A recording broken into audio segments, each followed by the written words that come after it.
हर लड़की अपनी शादी के लिए बहुत एक्साइटेड होती है और उससे कई गुना ज़्यादा अपने सुहागरात के लिए होती है।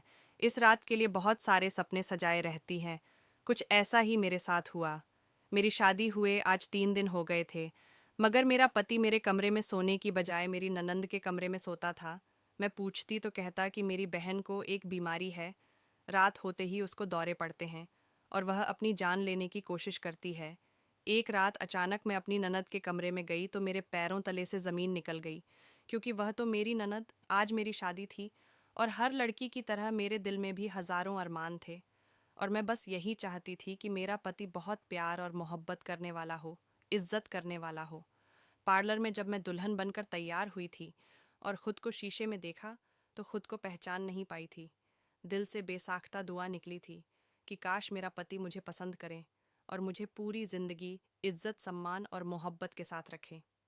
पार्लर वाली ने जब मुझे तैयार कर दिया तो कहा, आज तो तुम बहुत ही खूबसूरत लग रही हो। तुम्हारा पति तुम्हें देखते ही अपने होश खो देगा, तुम्हारा दीवाना हो जाएगा। और यह सुनकर मैं शर्मा गई। मैं पार्लर से अपनी सहेलियों के साथ मैरिज हॉल की तरफ जा रही थी जब गाड़ी सिग्नल पर रुकी। मैंने टाइम पास के लिए इधर उधर देखना शुरू किया। जब मैंने सामने वाली कार में देखा तो मुझे बहुत ज़्यादा हैरत हुई। हमारे बगल में जो गाड़ी खड़ी थी उसमें एक लड़का और एक लड़की बैठे हुए थे।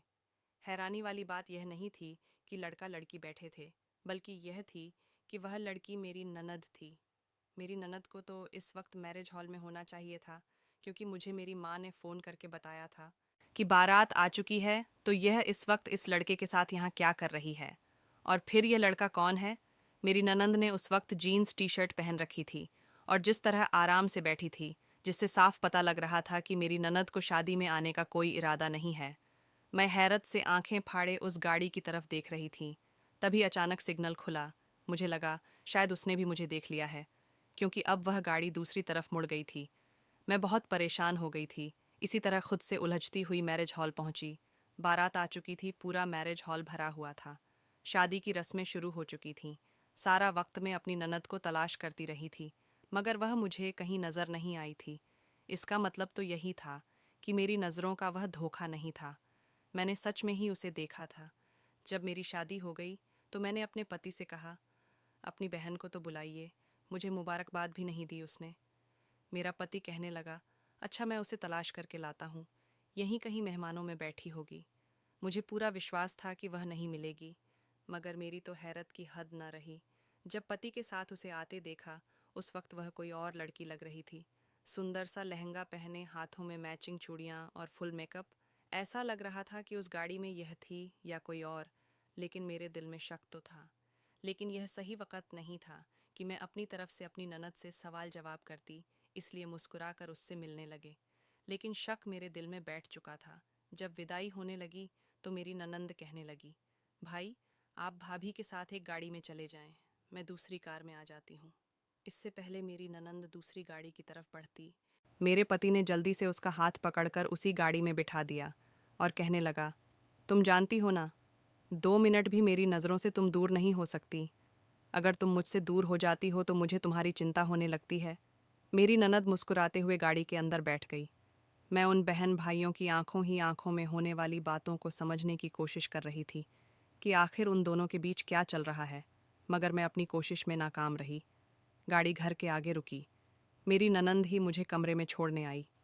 मुझे बेड पर बैठाकर कहने लगी, भाई को आज की रात इस कमरे से बाहर मत निकलने देना, वरना बहुत पछताओगे।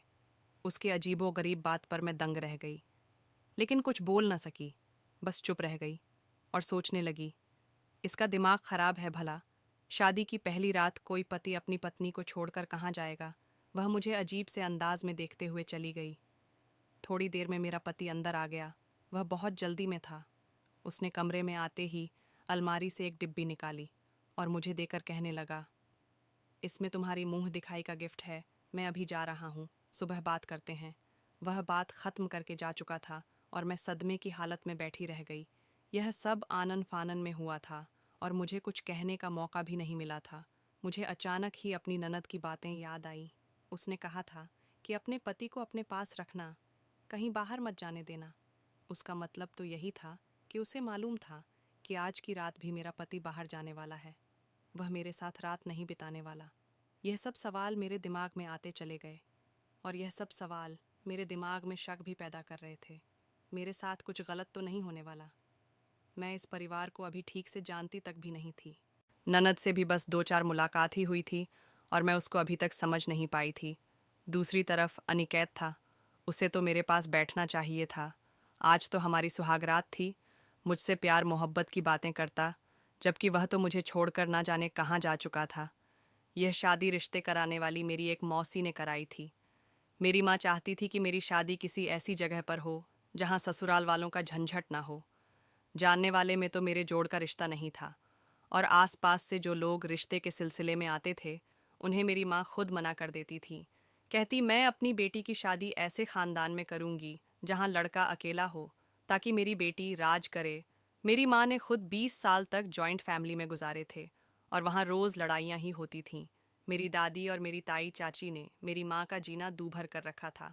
हम जितने साल उस घर में रहे, हमें दिमागी आराम नहीं मिल सका था। कभी बुआ पहुंच जाती तो कभी चाची या फिर ताई जी, ज़रा ज़रा सी बात पर घर में हंगामा मच जाता था। इससे बचने के लिए ही मेरी माँ ने मेरे पापा पर जोर डाला कि अलग घर पर रहो, लेकिन मेरे पापा अपनों से अलग होना नहीं चाहते थे। यहाँ तक कि एक दिन उन्होंने खुद उस घर से निकलने का फैसला कर लिया। उस दिन मेरी बड़ी बहन के सिलसिले में कुछ लोग आए थे और यह बात चाची और ताई को गवारा नहीं थी। उन्होंने जानबूझकर घर में लड़ाई शुरू कर दी और ऊंची आवाज़ में मेरी बहन पर झूठे इल्ज़ाम लगाने लगे। वो लोग अच्छे खाते पीते लोग थे और हमारी बहुत ख्वाहिश थी कि दीदी की शादी वहाँ पर हो जाए, मगर उन लोगों ने यह कहकर इनकार कर दिया कि उनको हमारे घर का माहौल पसंद नहीं आया। उस दिन मेरे पापा को एहसास हुआ कि अलग घर लेकर ही रहना ज़्यादा ठीक रहेगा। फिर हम लोग किराए के मकान में शिफ्ट हुए। कुछ समय बाद मेरी दीदी की शादी हुई, मगर वह भी भरे पूरे खानदान में गई थी। बेचारी हर वक्त तो अपने ससुराल वालों के रोने रोती रहती और कुदती रहती थी। इसलिए मेरी माँ ने अब फैसला किया कि मेरी शादी किसी छोटे परिवार में करेंगे जहाँ लड़का अकेला हो। हालांकि मेरे पापा ने कहा था, किसी अकेले लड़के पर हम कैसे भरोसा कर सकते हैं। माँ बाप होते हैं, भाई बहन होते हैं, तो लड़का उनकी नज़रों में होता है और उसके बिगड़ने के चांस कम होते हैं। लेकिन अकेला लड़का जल्दी बहक जाता है और गलत कामों में पड़ जाता है। ऐसे ही हम किसी अकेले अनजान लड़के को अपने लड़की नहीं सौंप सकते।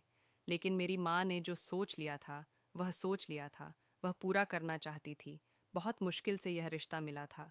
लड़के की सिर्फ एक ही बहन थी और वह अच्छे खाते पीते लोग थे। माँ को यह रिश्ता बहुत पसंद आया, इसलिए रिश्ते वाली से कहा, जो भी हो मेरी बेटी का वहीं पर रिश्ता पक्का कराओ। नसीब में यही था, इसलिए यही शादी हो गई। मैंने अपनी माँ से भी कहा था कि अनजान लोग हैं, इसलिए अच्छी तरह पता करवा लें, मगर अम्मा ने कहा कि मैंने सब पता करवा लिया है, लड़का बहुत ही अच्छा है। अब मैं सोचकर परेशान हो रही थी कि शादी की पहली रात मुझे अनिकेत यूं छोड़कर कहाँ चला गया। ऐसा तो तभी होता है जब दूसरा किसी गलत काम में पड़ा हुआ हो, यानी कि पति का कहीं दूसरी औरत से चक्कर हो। सारी रात मेरी परेशानी में गुजरी। मैं अपने पति का इंतज़ार करती रही, लेकिन वह नहीं आया। सुबह 6 बजे मैंने सोचा कि अपनी ननद से जाकर पूछती हूँ, उसे तो ज़रूर पता होगा कि उसका भाई कहाँ है। मैंने अपनी ननद के कमरे के दरवाजे पर दस्तक दी और यह देखकर मेरे चेहरे का रंग उड़ गया कि दरवाज़ा तो मेरे पति अनिकेत ने खोला था। मैं एकदम चौंक गई। वह अपने बहन के कमरे में क्या कर रहा था? मेरे चेहरे के एक्सप्रेशन एकदम से बदल गए थे। मैं गुस्से में बिना कुछ कहे अपने कमरे में चली आई। उस वक्त मुझे बहुत गुस्सा आ रहा था कि वह अपनी बहन के कमरे में क्यों था। मुझे गलत नहीं सोचना चाहिए था। मैं सारे गलत ख्याल दिमाग से दिल में नहीं लाना चाहती थी, लेकिन हालात मेरे दिमाग में शक पैदा कर रहे थे। अनिकेत मेरे पीछे पीछे चला आया और कहने लगा, मेरी बहन बीमार है, थोड़ी सी दिमागी मरीज भी है। उसे रात को दौरे पड़ते हैं और अक्सर वो खुद को नुकसान पहुंचा देती है। इसलिए मुझे रात को उसके पास रुकना पड़ता है ताकि वह खुद को नुकसान ना पहुंचा दे। जब अनिकेत ने यह बात मुझे बताई तो मुझे शर्मिंदगी हुई कि कितना अच्छा, कितना ख्याल करने वाला इंसान है, और मैं उस पर शक कर रही थी। कुछ देर बाद उसकी बहन भी उठ गई। सारा दिन मेरी ननंद मेरे साथ रही थी। घर में खूब सारे मेहमान इकट्ठा थे, क्योंकि अब भी शादी की कुछ और रस्में बाकी बची थीं। मेरी मुंह दिखाई भी हो रही थी। सारा समय मेरी ननद मेरे साथ ही रहे और मेहमानों से हंस हंस कर बातें भी कर रही थी। उसे देखकर हरगिज भी नहीं लगता था कि वह दिमागी मरीज हो सकती है। रात को फिर अनिकेत यही कहकर कमरे से बाहर चला गया कि मुझे अपनी बहन के कमरे में सोना पड़ेगा। ये कहकर वह चला गया और मैं सोचने लगी कि उसे अगर अपनी बहन का ही ख्याल रखना था तो फिर मुझसे शादी ही क्यों की। ऐसा भला कब तक चलता रहेगा? कब तक रोज रात को अपनी बहन के कमरे में जाकर सोया करेगा? मैं 2 दिन की दुल्हन थी। मेरे भी कुछ अरमान थे, लेकिन अनिकेत को तो मेरे अरमानों की कोई परवाह ही नहीं थी। तीसरी रात भी अनिकेत अपनी बहन के कमरे में जाकर सो गया। आज तीसरा दिन था और मैं इस सब से बुरी तरह तंग आ गई थी। चौथी रात में जब अनिकेत अपनी बहन के कमरे में चला गया तो मुझे उस समय बहुत ज़्यादा गुस्सा आ गया। मैं बेड पर करवटें बदलती रही, लेकिन मुझे नींद नहीं आ रही थी। रात के 12 बजे जाकर मैंने अपनी ननद के कमरे का दरवाज़ा खटखटाया, लेकिन शायद वह दोनों गहरी नींद में सोए हुए थे। उन्होंने दरवाज़ा नहीं खोला। यह सब क्या हो रहा था? वह दरवाज़ा क्यों नहीं खोल रहे थे? मुझे बहुत गुस्सा आ रहा था। काफ़ी देर दरवाज़ा खटखटाने के बाद मैं अपने कमरे में आ गई। सुबह जब अनिकेत कमरे में आया तो मैं उस पर बरस पड़ी और पूछा कि कल रात तुमने दरवाज़ा क्यों नहीं खोला? तो मुझे तसल्ली देते हुए कहने लगा कि मैं गहरी नींद में था, इसलिए पता नहीं चल सका। मैंने अनिकेत से कहा कि तुम अपनी बहन के कमरे में सोते हो तो दरवाज़ा लॉक क्यों होता है? दरवाज़ा खुला रखा करो। मेरे सवाल पर वह बौखला गया और एकदम घबरा गया था। कहने लगा, तुम्हें बताया तो था कि वह दिमाग की मरीज़ है और उसे दौरे पड़ते हैं, इसलिए उसकी सुरक्षा को ध्यान में रखते हुए मैं कमरे को लॉक कर लेता हूँ। लेकिन मैं किसी भी तरह अनिकेत का पीछा छोड़ने को तैयार नहीं थी। मैंने कहा, तुम्हें यही डर है ना? तो मैं तुम्हारी बहन के साथ सो जाया करूंगी, उसका ख्याल रखूंगी, तुम अपने कमरे में रहो। मेरा ऐसा कहने पर अनिकेत का मुंह खुला का खुला रह गया। उसे अब कुछ कहने के लिए बचा ही नहीं था। तभी अचानक बोला, जब तक मेरी बहन ठीक नहीं हो जाती मैं किसी को भी उसके पास या उसको किसी के पास नहीं रहने दे सकता। मैं रोने लगी। अनिकेत ने मुझे चुप भी नहीं करवाया और चला गया।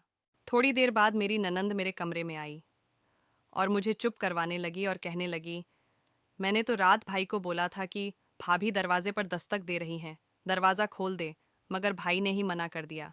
मेरी ननद बहुत डरी हुई लग रही थी। मैंने पूछा, क्या तुम्हें रात को दौरे पड़ते हैं, इसीलिए तुम्हारा भाई तुम्हारे कमरे में सोता है?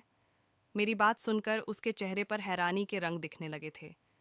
मुझे कुछ कहना चाहती थी, लेकिन उसने कुछ कहा नहीं और रोती हुई अपने कमरे में चली गई। उसका यह रवैया मुझे बिल्कुल भी समझ में नहीं आया था। ऐसा क्या राज था? मेरा पति घर पर ही था, मेरे साथ रहने की वजह हर समय साये की तरह अपनी बहन के पीछे पीछे ही था। यहाँ तक कि मेरी एक दोस्त ने मुझे और अनिकेत को एक पार्टी में बुलाया तो अनिकेत कहने लगा कि तुम अकेली चली जाओ, और अगर मेरा जाना इतना ही ज़रूरी है तो मेरी बहन भी साथ जाएगी। मुझे बहुत ज़्यादा हैरत हुई, लेकिन मैंने सोचा चलो कोई बात नहीं, इसकी बहन को भी साथ ले जाते हैं। लेकिन मेरी ननद तो जाने के लिए तैयार ही नहीं थी। मेरी ननद ने मुझे इशारा भी किया कि मुझे साथ लेकर ना जाए, भाई के साथ चली जाओ। मैंने अनिकेत को बहुत समझाने की कोशिश की, लेकिन अनिकेत नहीं माना और उसे साथ लेकर ही पार्टी में गया। मैंने महसूस किया था कि मेरी ननद मेरे पति से काफ़ी डरती है, और मैंने यह भी नोट किया था कि अनिकेत मेरी ननद पर बहुत सख्ती करता है। उसके पास उसका अपना मोबाइल तक नहीं था और उसको घर से बाहर जाने की भी इजाज़त नहीं थी। सारा दिन और सारी रात मेरा पति बस उसी के आगे पीछे घूमता रहता। मुझे तो जैसे उस घर में लाकर भूल ही गया था। एक दिन मैंने अनिकेत से कहा कि तुम्हारी बहन को दौरे पड़ते हैं, तो चलो उसे किसी डॉक्टर के पास लेकर चलते हैं। अनिकेत कहने लगा, तुम्हें चिंता करने की कोई ज़रूरत नहीं है, मैं उसको दवा खिला रहा हूँ, उसका इलाज चल रहा है। उस दिन दोनों बहन भाई कहीं गए हुए थे कि मुझे एकदम अपने नंद के कमरे की तलाशी लेने का ख्याल आया, और उसके कमरे में गई तो ना तो कोई गोलियां मिली ना ही कोई रिपोर्ट। तो फिर मेरा पति मुझसे झूठ क्यों बोल रहा था कि उसका इलाज करवा रहा था? अगर ऐसा होता तो कमरे में कुछ ऐसा ज़रूर मिलता जिससे यह बात साबित होती कि मेरी नंद को दोहरे पड़ते हैं। अब मुझे अनिकेत पर शक होने लगा था।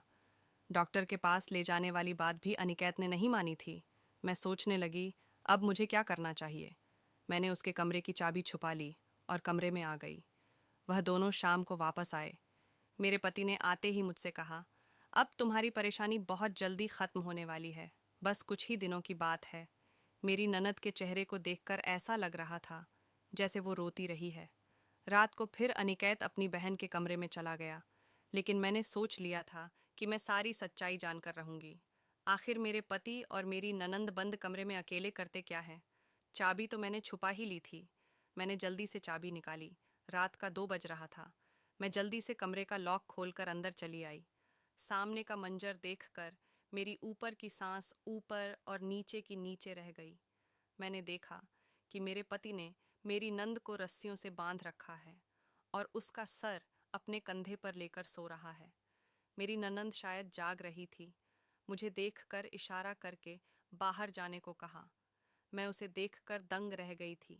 मैं अनिकेत को जगाकर पूछना चाहती थी ये सब क्या है, मगर जब मेरी ननंद ने मेरे सामने हाथ जोड़ दिए तो मैं बाहर आ गई। अपनी ननद की हालत देखकर मैं सदमे में आ गई थी। अब तो मुझे मेरी ननंद दिमागी मरीज नहीं लग रही थी, बल्कि अनिकेत दिमागी मरीज लग रहा था। पूरी रात मुझे नींद नहीं आई। मेरे दिलो दिमाग में हजारों सवाल चल रहे थे। मैं अनिकेत से पूछना चाहती थी कि आखिर उसने अपनी बहन को बांधकर क्यों रखा है। इसी उलझन में पूरी रात गुजर गई। सुबह होते ही मैंने बहाना बनाकर अपनी ननद को अपने कमरे में बुलाया और उससे पूछा कि रात को जो कुछ मैंने देखा वह सब किया था।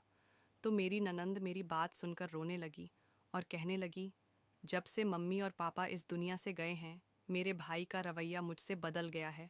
सारी प्रॉपर्टी पर अपना हक समझते हैं और रोज़ मुझसे कहते हैं कि अपने हिस्से की दौलत मेरे नाम कर दो। मेरे पापा अपनी सारी दौलत हो, हम दोनों बहन भाइयों के नाम कर गए हैं।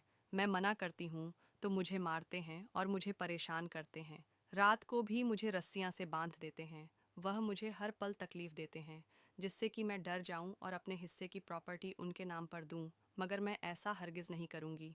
अगर मैंने भाई को सारी प्रॉपर्टी दे दी तब भी भाई इसको अपने पास नहीं रखेंगे। मेरा भाई गलत आदतों में पड़ा हुआ है। वह सारी दौलत उड़ा देगा अपनी ननद के मुंह से। यह सब बातें सुनकर मेरा सर चकरा गया। मेरी नसें फटने लगीं। मेरा पति अनिकेत इतना गंदा आदमी हो सकता है, मैंने सपने में भी नहीं सोचा था। अगर रात को मैं अपनी आंखों से ये सब कुछ देख ना लेती तो शायद मैं अपनी ननद की बातों पर विश्वास भी ना करती। लेकिन हकीकत तो मैंने खुद अपनी आंखों से देख ली थी। मेरी ननद मुझसे लिपट कर रोने लगी, भाभी मुझे यहाँ से कहीं भेज दो, मेरी जान बचा लो, नहीं तो मेरा भाई मुझे जान से मार देगा। मेरी जान बचा लो, मैं आपके आगे हाथ जोड़ती हूँ, मुझे इस घर से कहीं दूर भगा दो। अब मैं उसको क्या कहती। उसे चुप करवाया और मैं सोच में पड़ गई कि अब मैं क्या करूँ। थोड़ी देर बाद अनिकेत मेरे पास आया और कहने लगा, मैंने अपनी बहन का रिश्ता तय कर दिया है। कल मैं उसको लड़का दिखाने लेकर गया था। अगले मंडे को मैं अपनी बहन को विदा कर दूंगा। मैं यह सुनकर हक्का बक्का रह गई। मेरी ननद तो कुछ और ही कह रही थी कि उसका भाई उसकी शादी किसी बूढ़े से करवा रहा था और बदले में उसे पैसे मांगे थे, और यह तो कह रहा था कि किसी लड़के से रिश्ता किया है। ये सब क्या था? मेरा पति कहने लगा, मैं बस यही चाहता हूँ कि अपनी बहन की जिम्मेदारियों से फ्री हो जाऊँ। मैं अपनी बहन से बहुत प्यार करता हूँ। मम्मी पापा के बाद हम दोनों बहन भाई ही एक दूसरे का सहारा है। अपनी बहन की जिम्मेदारियों से फ्री होकर अपने माँ बाप को दिए हुए वादे से फ्री हो जाऊंगा। अनिकेत के मुंह से ये बातें सुनकर मुझे हैरत के झटके लग रहे थे। क्या मेरा पति अनिकेत झूठ बोल रहा था? कितनी साफ सफाई से झूठ बोल रहा था कि वह अपनी बहन को बहुत प्यार करता है। मुझे कुछ भी समझ नहीं आ रहा था, कौन झूठा है कौन सच्चा। यह दोनों ही बहन भाई बहुत अजीब है। मेरे लिए यह फैसला करना मुश्किल था कि कौन सच बोल रहा है। अनिकेत ने मुझे उस लड़के की फ़ोटो भी दिखाई थी। लड़का तो देखने में बहुत ही हैंडसम था और उम्र भी ज़्यादा नहीं, 24-25 साल की उम्र थी कि जब मैंने यही बात अपनी ननद को बताई तो वह रोते हुए कहने लगी कि भाई झूठ बोल रहे हैं। भाई ने एक 55 साल के बुढ़े से ही मेरी शादी तय की है। बदले में वह बुढ़ा भाई को ढेर सारे पैसे देगा जिसे भाई अपने बिजनेस को बढ़ाना चाहते हैं। शादी के नाम पर मेरे भाई मुझे बेच रहे हैं। मैं क्या करूं? यह कहकर मेरी ननंद से सिसक कर रोने लगी और मुझसे मदद मांगने लगी। मैं क्या मदद करती, मुझे तो खुद समझ में नहीं आ रहा था। और अब भी मेरी शादी को टाइम ही कितना हुआ था। मेरी ननद बार बार कह रही थी कि भाभी मुझे सब इस घर से कहीं भगा दो। मैंने अपनी ननद से कहा, अगर मैं तुम्हें यहाँ से भगा दूं तो तुम कहाँ जाओगी? कहने लगी, अपनी एक दोस्त के घर चली जाऊंगी। एक वकील है, मुझे बचा लेगी। मेरे पास तो फ़ोन भी नहीं है, वरना उसको अब तक मदद के लिए बोल चुकी होती। कि मैंने उसे अपना फ़ोन दिया कि वह अपनी दोस्त से बात कर ले। उसने मेरे सामने ही अपनी दोस्त से बात कही, लेकिन उससे ज़्यादा बात नहीं की थी। बस 2-3 बातें की कि मेरी भाभी मुझे घर से किसी न किसी तरह निकाल देंगे और फिर मैं तुम्हारे घर आ जाऊंगी। उसने अपनी सहेली से कहा कि तुम मेरी मदद ज़रूर करना, मुझे विश्वास है कि तुम मेरा साथ ज़रूर दोगी। अपनी ननद के बहुत ज़्यादा गिड़गिड़ाने पर मैं अपनी ननद की मदद करने के लिए तैयार तो हो गई थी, लेकिन अंदर ही अंदर मेरा दिल घबरा रहा था। फिर तय यह हुआ कि मैं अनिकेत को नींद की गोलियां दूध में मिलाकर पिला दूंगी। अनिकेत के सोने के बाद किसी बहाने उस रात को अपनी गाड़ी में छुपाकर उसकी दोस्त के घर पर छोड़ दूंगी, क्योंकि ड्राइवर को भी अनिकेत ने सख्त आदेश दे रखे थे कि मेरी बहन कहीं भी बाहर नहीं जाने पाए। जैसे ही रात के 9 बजे मैंने अनिकेत के दूध में नींद की गोलियां मिला दी, दूध पीते ही आधे घंटे के अंदर ही अंदर अनिकेत सो चुका था। अंदर ही अंदर अनिकेत सो चुका था। हमारे पास यही मौका था। मैंने अपनी नंद से कहा कि तुम जाकर कार की पिछली सीट पर छुप जाओ। मैंने चौकीदार से कहा कि गेट खोलो, मेरी माँ की तबीयत ठीक नहीं है, मुझे अपनी माँ के घर जाना है। चौकीदार ने तुरंत गेट खोल दिया। मैं गाड़ी सड़क पर ले आई। कुछ ही देर में हम एक घर के सामने खड़े थे। मेरी ननंद कहने लगी, भाभी आप घर चले जाएं, वरना हम फंस जाएंगे। लेकिन मैं उसे पूरी सुरक्षा के साथ घर के अंदर तक छोड़कर आना चाहती थी और उसकी दोस्त से मिलकर उसको कहना चाहती थी कि मेरी ननद का ख्याल रखना। मेरा इरादा यही था कि यहाँ से सीधा अपने घर जाऊंगी और अपने माँ बाप को अपने पति की सारी सच्चाई बताऊंगी। जो अपनी बहन का नहीं था, वह मेरा कैसे होता। यही सोचकर मैं गाड़ी से नीचे उतरी थी कि तभी गेट खोलकर एक लड़का बाहर आया। उस लड़के को देखकर मैं एकदम से चौंक गई थी। ये तो वही लड़का था जिसको मैंने अपनी शादी वाले दिन अपनी ननद के साथ कार में देखा था। जब अनिकेत को मैंने अपनी ननद पर इतनी सख्ती करते देखा था, तो यह दिमाग मेरे ख्याल से निकल गया था कि उस दिन गाड़ी में मेरी ननद हो सकती है। मैंने सोचा कि वह कोई और लड़की होगी। मेरी ननद को इतनी आज़ादी कहाँ कि वह किसी लड़के के साथ अकेली गाड़ी में घूम सके। लेकिन आज जब मेरी ननद उस लड़के के पास आई और जब उस लड़के को मैंने देखा, तो मैं चौंक गई कि वह यहाँ क्या कर रहा है। मेरी ननद गाड़ी के दूसरी तरफ से निकलकर मुझसे कहने लगी, भाभी ये मेरे दोस्त का भाई है, मैं अंदर जा रही हूँ, आप घर जाएं। लेकिन मुझे कुछ गलत होने का अंदेशा हो रहा था। मैंने एकदम फैसला किया और अपनी ननद से कहा, गाड़ी में बैठो, हम वापस जा रहे हैं।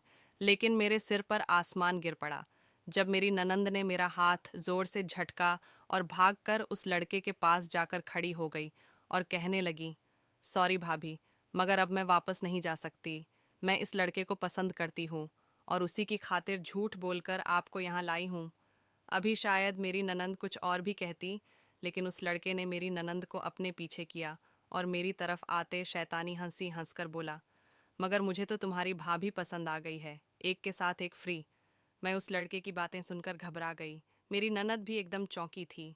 वह लड़का उसी शैतानी हंसी के साथ बोला, मैं तो तुम्हारे लिए तड़प रहा था कि कब तुम आओ और मेरी प्यास बुझाओ, मगर अब देखो, अब तो तुम्हारे साथ साथ तुम्हारी भाभी भी फंस गई।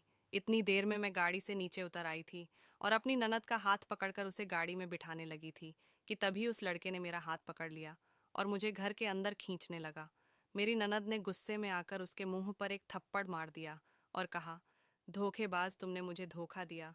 तुम्हारी खातिर मैंने अपने इतने प्यार करने वाले भाई को धोखा दिया। जैसे ही मेरी ननंद ने उस लड़के को थप्पड़ मारा, तो उस लड़के ने फ़ोन करके 2 और लड़कों को बुला लिया। मुझे उन लोगों के इरादे खतरनाक लग रहे थे। मैंने यहाँ आकर बहुत बड़ी गलती कर दी थी। वह मुझे और मेरी ननद को खींचकर अंदर ले जा ही रहे थे कि उसी वक्त पुलिस के सायरन बजने लगे। पुलिस के साथ साथ अपने पति को आते देखकर मैंने ऊपर वाला का धन्यवाद किया, जैसे मेरी जान में जान आ गई थी। पुलिस तुरंत उन लड़कों को पकड़ कर ले गई। मैं हैरान थी कि मेरे पति अनिकेत को तो मैंने नींद की गोलियां दे दी थीं, फिर वो यहाँ कैसे आए।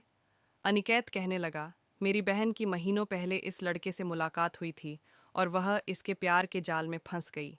जब मुझे पता चला तो मैंने इस लड़के के बारे में सारी जानकारी लेनी शुरू कर दी। अगर ये लड़का ठीक होता तो मैं अपनी बहन की शादी खुशी खुशी इस लड़के के साथ कर देता। लेकिन मुझे पता चला कि यह लड़का धोखेबाज है और करैक्टर का गिरा हुआ आदमी है। मैंने अपनी बहन को उस लड़के के बारे में सारी सच्चाई बताई, लेकिन मेरी बहन ने मेरा विश्वास नहीं किया। उल्टा उसकी बातों में आकर मुझ पर ही शक किया और घर से भागने की प्लानिंग करने लगी। तब तक मेरी शादी का दिन आ गया, इसलिए मैंने उस पर सख्ती की और उसके कमरे में उसे बांध कर सोने लगा, क्योंकि यह दोबारा भागने की कोशिश कर चुकी थी और मैं नहीं चाहता था कि उस आवारा लड़के के हाथों ये अपनी ज़िंदगी बर्बाद कर ले। मैं अपनी बहन से बहुत प्यार करता हूँ और उसे बर्बाद होते नहीं देख सकता था। उसने तुम्हें जो कुछ भी बताया वह सब झूठ था। कल जब तुम दोनों प्लान बना रहे थे तो मैंने सुन लिया था और फैसला किया कि तुम लोगों को जो करना है तुम कर लो, ताकि तुम लोगों को सब कुछ समझ आ जाए, तुम सब कुछ अपनी आंखों से देख लो। हो सकता है ऐसा करने से ही मेरी बहन को अक्ल आ जाए, क्योंकि इंसान को जब तक ठोकर न लगे वह बाज नहीं आता। इसलिए मैंने तुम लोगों को जाने दिया और वह गोलियों वाला दूध फेंक दिया था। मुझे यकीन था यहाँ कुछ ऐसा ज़रूर होगा, इसीलिए मैं पुलिस को लिए तुम्हारे पीछे पीछे आ गया। ये सब कुछ सुनकर मैं शर्मिंदा हो गई थी। मेरी ननद भी सर झुकाए हुए आंसू बहा रही थी। वह हाथ जोड़कर कहने लगी, मुझे माफ़ कर दे भाई। इस लड़के की बातों में आकर अपना नुकसान करने चली थी। उसने मुझे धोखा दिया और मुझे आपके खिलाफ ही खड़ा कर दिया। मेरी ननद ने मुझसे भी माफ़ी मांगी। मैंने और अनिकेत ने उसे माफ़ कर दिया, क्योंकि उसे एहसास हो गया था यही बहुत है। कुछ ही दिनों बाद हमने उसकी शादी कर दी। आज वह अपने घर में खुश है और मैं अपने पति अनिकेत के साथ खुश हूँ। मेरा पति अनिकेत एक अच्छा भाई होने के साथ साथ एक अच्छा पति भी है और साथ ही एक बहुत अच्छा इंसान भी है। ऐसे अच्छे इंसान किस्मत वालों को ही मिलते हैं और मैं बहुत किस्मत वाली थी कि अनिकेत जैसा पति मुझे मिला। दोस्तों, उम्मीद करती हूँ आपको हमारी कहानी पसंद आई होगी। कहानी पसंद आई है तो वीडियो को लाइक करें, चैनल पर नए हैं तो चैनल को सब्सक्राइब करें और हाँ, नोटिफिकेशन बेल को ज़रूर दबाएं ताकि अगली अपडेट सबसे पहले आपको मिले।